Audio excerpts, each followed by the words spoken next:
তই আৰু কিমান দিন এইবোৰ কথা সহ্য কৰি থাকিবি তই নহ'লে মৃগাংকৰ পৰা আঁতৰি যা সি যেনেকৈ মৰে মৰক নোৱাৰোঁ যিমান যি হ'লেও সি মোৰ নিজৰ ভাই তেজৰ সম্পৰ্ক আছে তাৰ লগত এনেকুৱা কথাবোৰ বাৰে বাৰে মনলৈ আহে যদিও থমকি ৰওঁ অন্য উপায় জানো আছে তোৰ হাতত তেনেকুৱা কঠিন সিদ্ধান্ত এটা ল'বলৈ ওলালেও মা দেউতাৰ মুখখন মনলৈ আহে সি যিমান বলিয়ামি কৰিলেও মোৰ তাৰ বাহিৰে আছেনো কোন নোৱাৰোঁ মনে কিবা এটা নামানে কিন্তু সি সেইবোৰৰ নামত লগোৱা টকা তই তেজ পানী কৰি আৰু কিমান দিন মাৰিবি মোৰ বোধেৰে সি খুজিলেই তই দি দিয়ৰ কাৰণে সি সুবিধা পাইছে খোজাৰ লগে লগে মই টকা নিদিওঁ কিন্তু টকা নাপালে যে সি মোক অত্যাচাৰ কৰে মাৰ ধৰ কৰে তেনে এজন ভাইটোৰ কি প্ৰয়োজন তোৰ কথা যদি সি চিন্তাই নকৰে তই মৃগাংকৰ কথা চিন্তা কৰি কি লাভ মই জানো লোকচানটো মোৰেই কিন্তু মই যিকোনো উপায়ে তাক ভাল কৰিব বিচাৰোঁ প্ৰয়োজন হ'লে মই আৰু তললৈ নামিবলৈ সাজু আছোঁ যিমান নামিবি সিমানেই তিতিবি অলপ সাৱধান হবি কথাখিনি কোৱাৰ কাৰণে বেয়া নাপাবি তই মোৰ নিজৰ মানুহ বুলিহে ক'লোঁ মোৰ কাম আছে তই যাবি মই কি কৰি আছোঁ তাৰ উত্তৰ কি মই নাজানো কিন্তু এই সময়ত মই এইটোৱে শুদ্ধ বুলি ভাবোঁ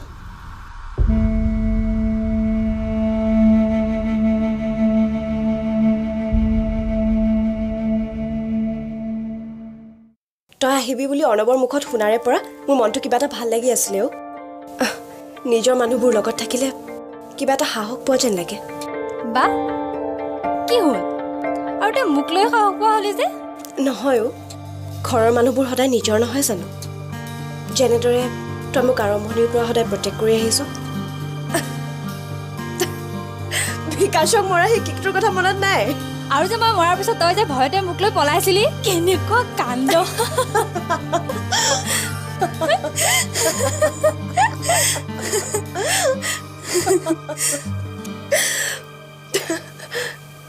মন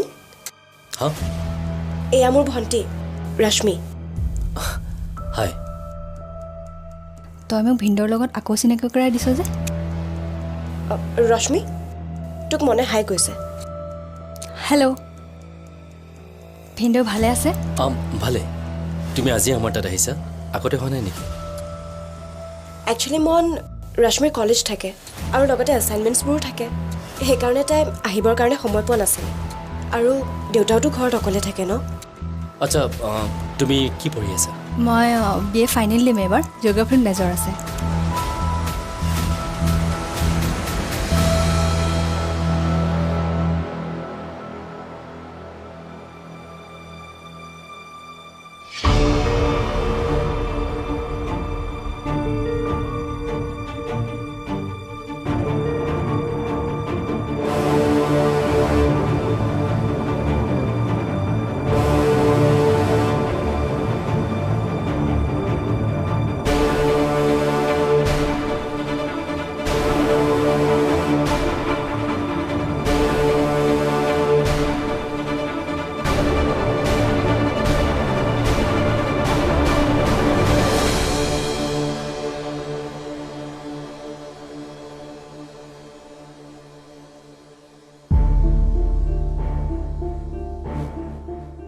বা এইবোৰ কি হৈ আছে মই একো বুজি পোৱা নাই দেই কোনবোৰ আৰু তই ক'তনো কি হোৱা দেখিলে আৰু আজি তই আহিছহে একো নেদেখোঁতে কিবা হোৱা দেখিলেই নে মই ভিন্দৰ কথা কৈছোঁ দেখিলি নে কেনেকুৱা বিহেভ কৰিছে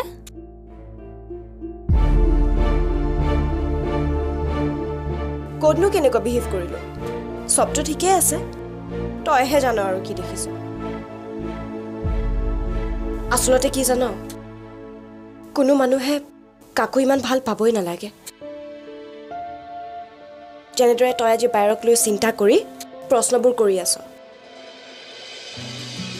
তোৰ কথা মই চিন্তা নকৰিলে কোনে কৰিব আৰু তইতো মোৰ হিয়াৰ আধা টুকুৰা আধা টুকুৰা মই হ'লে আৰু আধা টুকুৰা আন কোনোবা হ'লে নিজৰ কাৰণে দেখোন একো বাচি নাথাকিব চাবি আৰু তই মোক এই তেল কিয় মাৰি আছ মই ভালকৈ জানো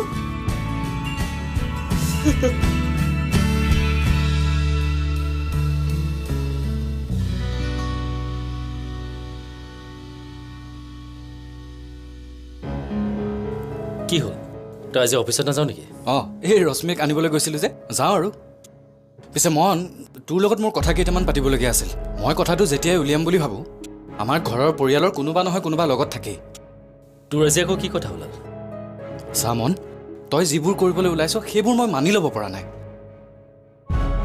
যিটো ল'ৰাই এটা সময়ত মানুহৰ দুখ বুজি পাইছিল সকলোকে মৰম চেনেহ আদৰেৰে বান্ধি ৰাখিবলৈ চেষ্টা কৰিছিল আজি সেই ল'ৰাটোৱে এনেকুৱা কিছুমান সিদ্ধান্ত লৈছে বৰ আচৰিত লাগিছে মন তই কি ক'ব বিচাৰিছ মই বুজি পাইছোঁ কিন্তু মোৰ জীৱনৰ আটাইতকৈ ডাঙৰ আৰু ইম্পৰ্টেণ্ট ডিচিশ্যন লোৱাৰ ৰাইট নিশ্চয় মোৰ আছে কিন্তু হ'লেও তই এবাৰ গীতৰ কথা ভাবিব লাগিছিল মন কাৰণ তই আজি যে এনেকৈ ইয়াত থিয় হৈ আছ ইয়াত কিন্তু গীতৰো অৰিহণা বহুত আছে মোক শুশ্ৰূষা কৰিলে বোলেতো মই মোৰ জীৱনটোক লৈ একো চুক্তি কৰা নাই এইটো মোৰ জীৱন আৰু মোৰ জীৱনটোক লৈ মই কেতিয়াও কম্প্ৰমাইজ নকৰোঁ কিন্তু গীতৰতো একো দুখ নাই মোৰ জানো কিবা দুখ আছে মই কথাটোহে কৈছোঁ মন বৰ্তমান আমাৰ ঘৰখনে গীতৰ ইম'শ্যনক লৈ খেলি থকাৰ দৰে হৈছে কাৰোবাৰ বেলেগ ঘৰৰ ছোৱালী এজনী ইম'শ্যনৰ কথা বুজি পালে কিন্তু মোৰ ইম'শ্যনৰ কথা বুজি নাপালে পাপাই বুজি নাপায় কাৰণে মই তোক কথাখিনি কৈছিলোঁ ভাবিছিলোঁ তই বুজি পাবি কিন্তু এতিয়া দেখিছোঁ পেহীৰ বাহিৰে মোক কোনো বুজি নাপায় মই তোক দুখ দিবলৈ নাই কোৱা মন আচল কথাটো হ'ল এই ঘৰখনৰ ভালৰ কথা চিন্তা কৰিয়েই মই কিবা এটা কৈছোঁ চা আৰু পেহীক তই একো নাজান যোৱা সময়খিনিত পেহীয়ে এই ঘৰখনৰ কাৰণে কি কৰিছে আৰু কি কৰা নাই শুদ্ধ অশুদ্ধ ভাল বেয়া এইবোৰতকৈ লাইফ পাৰ্টনাৰৰ ক্ষেত্ৰত গুৰুত্ব দিয়াটো জানো মোৰ ভুল মোক শুশ্ৰূষা কৰিলে বুলি গীতৰ মোৰ পত্নী হোৱাৰ মৰ্যাদা নাথাকিব পাৰে চা মন সৰুৰে পৰা মই তোৰ লাইফত কিবা এটা বেয়া হওক সেইটো বিচৰা নাই ইনফেক্ট মোৰ লাইফত তোৰ ইম্পৰ্টেঞ্চ কিমান সেই কথাটো আন কোনেও নাজানিলেও এটলিষ্ট মই জানো আৰু আজিলৈকে তোৰ লগত মোৰ বেলেগ কথাত কেতিয়াও আৰ্গুমেণ্ট হোৱা নাই কিন্তু আজি মই এই কথাটো তোৰ লগত আৰ্গুমেণ্ট কৰিছোঁ যেতিয়া তোৰ এই সিদ্ধান্তবোৰত ক'ৰবাত নহয় ক'ৰবাত কিবা এটা ভুল আছে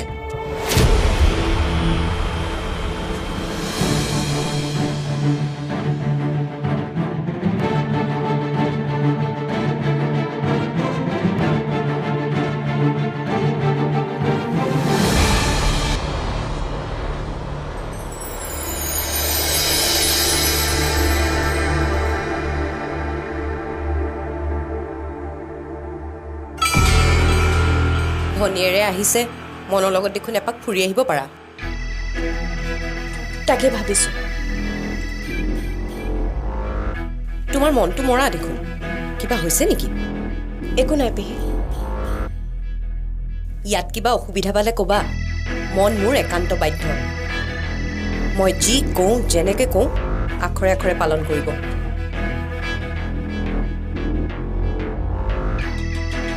মোৰ মানসিক অৱস্থাও ঠিকে আছে আৰু মনো ভালে আছে পেহী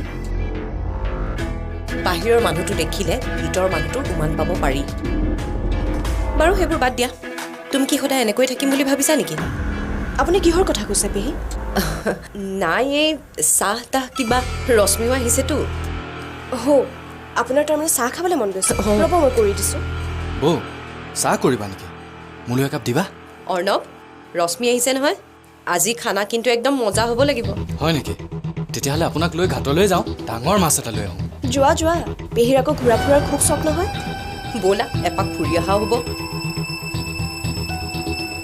ঐ অৰ্ণৱ এইবোৰ কথা বাদ দে আমাৰ মন আৰু গীতৰ মাজত কিবা হৈছে নেকি মোৰ কিন্তু বৰ সন্দেহ হৈছে অৱশ্যে মনৰ নিজৰ জীৱন গতিকে আমি সিদ্ধান্ত লোৱাটো শুদ্ধ হোৱা নাই তই কি ক মই আপোনাৰ সৈতে একমত নহয় পেহী আৰু শুনক এই অৰ্থ নাইকিয়া কথাবোৰ সুধি সুধি বৌক মনত কষ্ট নিদিব কিবা কাৰণত যদি মই ভবাৰ ধৰণে হয় তেতিয়াহ'লে এইখন আৰু ঘৰ হৈ নাথাকে ঘৰখন একেবাৰে ভাগি যাব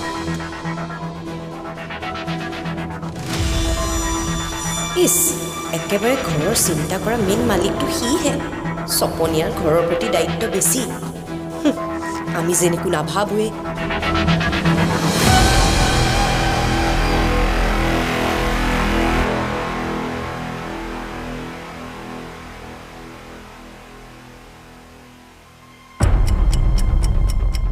সকলো ঠিক হ'বলৈ আৰম্ভ কৰা ঘৰখনত আকৌ এটা বেয়া খবৰ মনে বাৰু কিয় বুজিবলৈ চেষ্টা কৰা নাই সিটো আগতে কেতিয়াও মোৰ কথা এনেকুৱাকৈ নাভাবে মনক পেহীয়ে ব্যৱহাৰ কৰি থকা নাইতো কাৰণ বৌ অহাৰ দিন ধৰি পেহীৰ আপত্তি। অৰ্ণৱ, বৌ তোমাক এটা কথা সুধিবলৈ আহিলোঁ অৰ্ণৱ। মোৰ আৰু মনৰ সম্পৰ্কটোৰ কথা তুমি ৰশ্মিক কিবা কৈছা নেকি?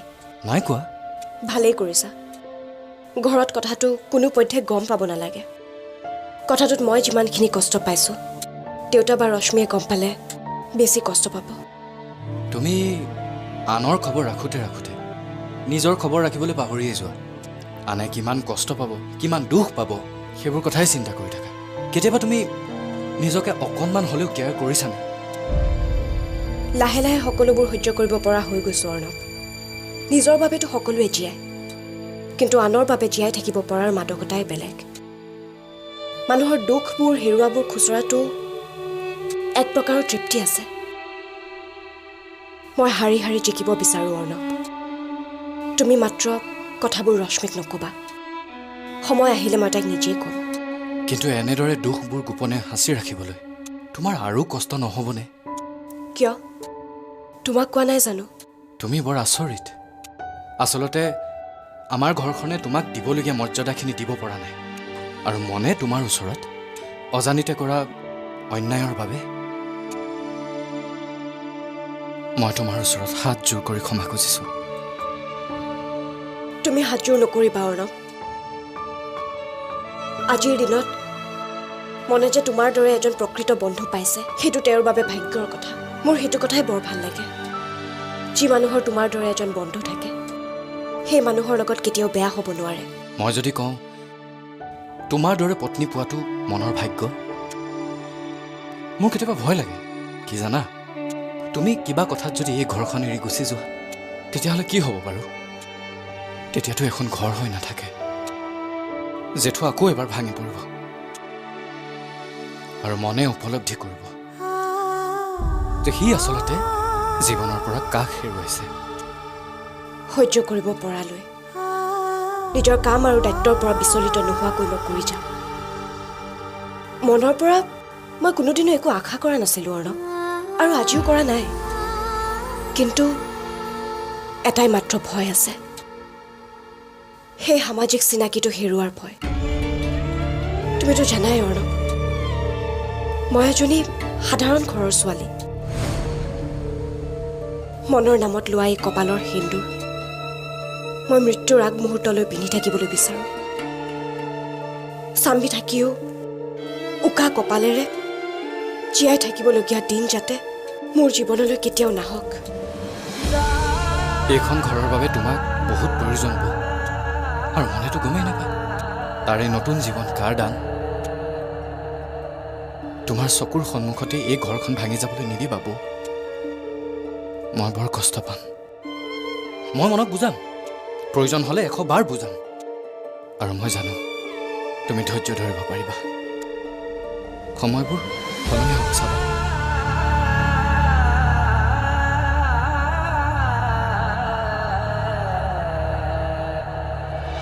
লাকখন খুব ভাল। বিশ্বাস কৰ, মই সপোনতো ভবা নাছিলোঁ ভিনদেউ যে আকৌ ঠিক হ'ব। এতিয়া বুজি পালি মানুহৰ ধৈৰ্য আৰু সহ্যৰ কিমান প্ৰয়োজন। বিপদত শুদ্ধ সিদ্ধান্ত আৰু ধৈৰ্য কেতিয়াও হেৰুৱাব নালাগে ৰশ্মি। সঁচাকৈ প্ৰত্যেকটো কথা তোৰ নিচিনাকৈ পজিটিভলি চাবলৈ মানুহক দম লাগিব। আৰু বিশ্বাস কৰ, মই সঁচাকৈ আগতে ভিনদেউলৈ ভয় কৰিছিলোঁ, বাট এতিয়া মোৰ ভাল লাগে কিবা। আৰু ভিনদেউ আগৰ দৰে একেবাৰেই হৈ থকা নাই। সেইকাৰণে মই তোক কওঁ, যিকোনো এজন মানুহক বাহিৰৰ পৰা দেখি কেতিয়াও জাজ কৰিব নালাগে, কাৰণ প্ৰত্যেকজন মানুহৰ ভিতৰতে অন্য এজন মানুহ লুকাই থাকে। সঁচাকৈ, কিন্তু মোৰ বা দেখিবলৈ যিমান ধুনীয়া, মনটোও সিমান ধুনীয়া। সেইকাৰণেতো ইমান ধুনীয়া এখন ডাঙৰ ঘৰ পাইছে। দেহেত পাগলী, ঘৰ এখন কিমান ধুনীয়া বা ডাঙৰ সেইটো ডাঙৰ কথা নহয়ও। ঘৰ এখন কেতিয়া ঘৰ হৈ জান? যেতিয়া ঘৰ এখনৰ এজন সদস্যই আন এজন সদস্যৰ প্ৰতি দায়বদ্ধ হয়। আজিৰ দিনত টকা পইচা থাকিলে সকলোবোৰ সম্ভৱ, সকলোবোৰ কিনিব পাৰে মানুহে। পাৰি, কিন্তু শান্তি কেতিয়াও টকাৰে কিনিব নোৱাৰিও। ভিনদেউ ক'ত? মই অহাৰ পৰা লগেই পোৱা নাই। আছে, আহিব ৰ। ভিনদেউ ভাল হ'ল যেতিয়া এতিয়া তহঁতে হানিমুন যোৱাৰ প্লেনিংটো কৰিব পাৰ। আৰু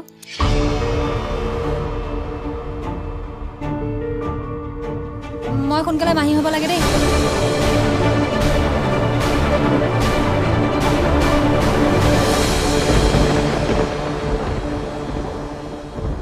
মনৰ বাবে তুমি বহুত ত্যাগ কৰিছা অথচ আজি যেতিয়া মন সম্পূৰ্ণ সুস্থ হৈ উঠিল তোমালোকৰ পৰিচয়টোকে লুকুৱাই ৰাখিবলগীয়া হৈছে এই সেন্দুৰখিনি মোৰ নামৰ নহয় বুলি কোৱা আমাৰ মাজত কোনো সম্পৰ্ক নাই বুলি কোৱা সেই ঘৰখনলৈ মই কেনেদৰে উভতি যাম আৰু উভতি গ'লেও সেই সমাজখনে জানো মোক আকৌ একচেপ্ট কৰি ল'ব গীত ইমান দুৰ্বল নহবাচোন আজি প্ৰথমবাৰৰ বাবে মই মোৰ ছোৱালীজনীক ইমান দুৰ্বল দেখিছোঁ তোক কিদৰে বুজাম ৰশ্মি মন আৰু মোৰ মাজত থকা সম্পৰ্কটো এটা মিছা সম্পৰ্ক মই মাত্ৰ আনৰ বাবে আনৰ চকুৰ আগত মনৰ পত্নী কিন্তু মনৰ বাবে মই এজনী সাধাৰণ মনক চোৱা চিতা কৰা ছোৱালী এই চকু পানীবোৰ মই কাকোই দেখুৱাব নোৱাৰোঁ